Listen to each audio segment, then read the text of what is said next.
Okay, welcome to Germany. It's now the 21st of October and we're nearing the end of the Riesling picking here in the Nackenheim vineyards. We're now in the Engelsberg vineyard and this is the estate of Manfred Binz, and we're out in the vineyards today with Manfred and Rainer Binz, and they're picking these rows. Manfred, come over here and show me your vineyards. So this is, what sort of varietal have we got here then? Was für Traubensorte haben wir hier? Riesling. Riesling, exactly. What else? What a stupid question. Well, look at the weather. It's beautiful weather. Yes. Also schönes Wetter, gell? Yeah. Exactly. This is just what we needed. It was very cold at the beginning of October. We went down even to 50 Fahrenheit, which was about 5 to 8 centigrade, so it was very cold. Das kalte Wetter war gut für die Reben, oder? Ja, war sehr gut. Ja. Für die Frucht. Yeah, exactly, for the aromatics, for the fruit. That cold weather at the beginning of October was excellent. So we have, the acidity has come down, so we're nearly, die Säure ist ungefähr gut? Ist gut, Yeah. So the acidity is good, so we're going to get nice crisp wines with a high percentage of tartaric acid. And this cool weather is now followed by warmer, dry weather. It's beautiful, sunny, dry weather today. But Manfred, what have you been doing in the vineyards so far? I see you've removed the leaves. So da habt ihr die Blätter weggemacht. Ja. Why do you do this? So, damit besser die Sonne dran kommt und dass besser belüftet sind. Exactly. Yeah. So it's very important, especially this year when we had quite a bit of rainfall in the summer, in September, to make sure that a lot of air gets at the grapes. And here you see on the sun side, where the sun's shining, all the grapes, all the bunches are hanging free. So it's fairly healthy. What about this? Would this, for example, when the machine comes by, would this be picked or not? This bunch here? No. Yeah. No. We can check afterwards to see if this bunch has been picked or not. But okay, Ryan is now coming with the machine, so we can see what happens.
Pass through the other row and you'll see how quick it is, and this is one of the key factors with machine picking against hand picking. Manfred, I used to help 35 years ago. I used to help your mum and dad, and we used to be picking for about 6 days, 6 weeks on end. Yes. To even finish off one vineyard. That means we had to start at the beginning and we just kept on picking, so we couldn't wait to the optimum ripeness. So now we can just wait. So Manfred has no work to do, he waits at home until we get to the optimum ripeness, and then you can go out, and where we're busy rows here, I mean we would have been picking here with, say if we had 10 pickers, how long would we need to pick this? Ganz Tag. At least a whole day. Just these few rows here, at least a whole day. And now I'm out in the vineyard with Manfred and Rainer, and we're going to pick it within an hour. Yeah. So as a huge advantage, hand picking against machine picking, we can wait to the optimum time. Also another important factor which has changed over the years with planting different clones. So Manfred, you've just planted this vineyard over here, the next few rows, with different clones. Ja. Which clones have you used of Riesling? Das sind 3 oder 4 verschiedene. So at least three or four different clones of Riesling. Well, why do you do this? Warum? Eine Vielfalt rein. Yeah. Just to bring in a bit more diversity to the wine, to make it more complex and more interesting, give it different aspects to the wine.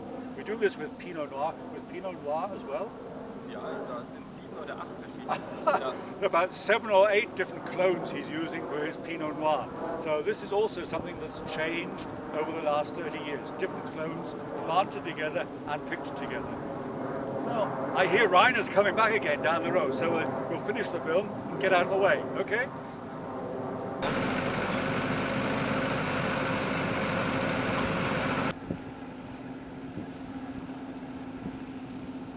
So Manfred's going to show the very important factor is physiological ripeness. We didn't used to measure this years ago, we just measured the sweetness. And now we look at the physiological ripeness. So, Keine nice brown pips, that's what we need. You only get physiological ripeness when the pips are nice and brown. How many pips? There's 3 pips, yeah.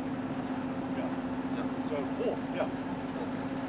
So this is now the perfect day for the perfect harvest. We're going to get it out of the way. Rheinhessen's coming.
Had a look at the vines.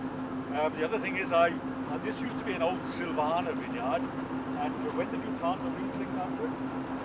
1988. About 1988, so it's over 20 years old. So you look at the roots, this is over 20 years old now. How old should a vine get before you get wine? 10, 12 Jahre. 10 or 12 years till the roots go down.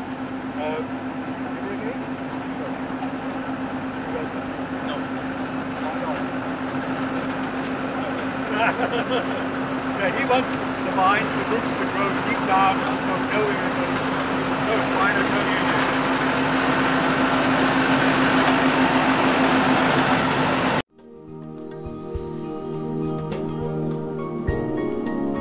These are the vines that are now well over 20 years old. And Manfred, here you've done some new planting. Ja. When did you plant this? Im Sommer, dieses Jahr im So Frühjahr.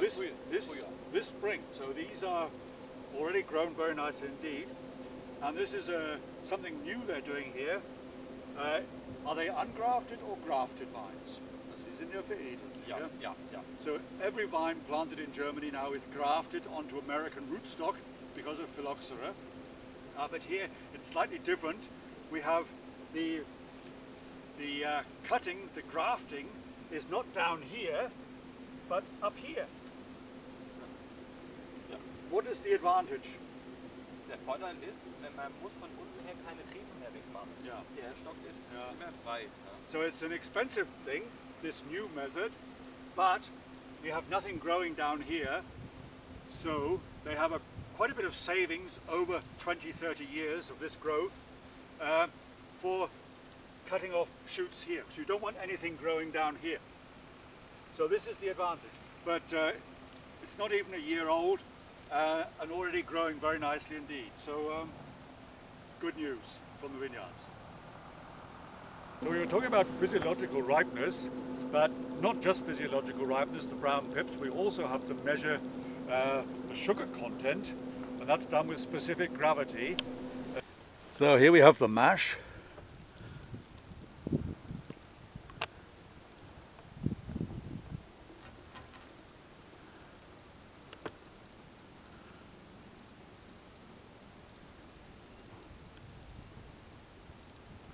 $93.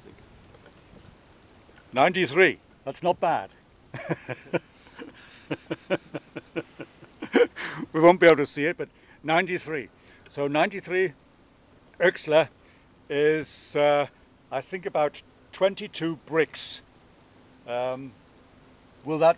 Is that in theory a cabinet or Spätlese? Spätlese.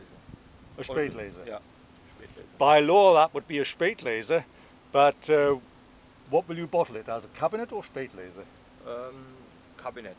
See, his cabinets, so all the good estates, they downgrade their Spätlese to a cabinet, and that's what makes an estate wine something more special.